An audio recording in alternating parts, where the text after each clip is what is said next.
ધાર્મિક આસ્થાના પ્રતીક સમાન પ્રસાદનો ઉપયોગ કરી આખા પરિવારને ખતમ કરવાનો પ્રયાસ કરવામાં આવ્યો હતો.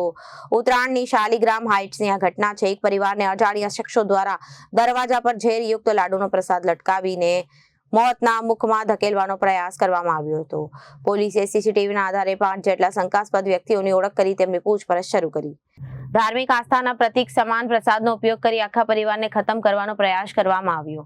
ઉત્તરાયણની શાલિગ્રામ હાઇટ્સની એક ઘટના છે. એક પરિવારને અજાણ્યા શખ્સો દ્વારા દરવાજા પર ઝેરયુક્ત લાડુનો પ્રસાદ લટકાવી મોતના મુખમાં ધકેલવાનો પ્રયાસ કરવામાં આવ્યો.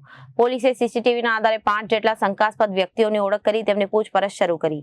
ગોવર્ધનભાઈ વશરામભાઈ ડોંડા પોતાના પરિવારને ખતમ કરવાનો પ્રયત્ન લાડુ ખાધા બાદ તબિયત વધુ બગડતા તાત્કાલિક અસરથી ત્રણેય વ્યક્તિઓને નજીકની હોસ્પિટલમાં સારવાર અર્થે ખસેડવામાં આવ્યા. પરિવારના કોઈ જાણુ ભેદુ અથવા અંગત અદાવત રાખનાર વ્યક્તિનું કૃત્ય પ્રસાદ ક્યારે મૂકવો, ક્યાં સમયે પરિવાર ઘરે હશે અને કઈ રીતે શંકા ન જાય તે લાડુ આપવા, આ તમામ બાબતો પૂર્વ આયોજિત કાવતરા તરફ ઇશારો કરે છે.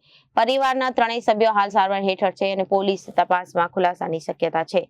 Bureau report, Janadesh news.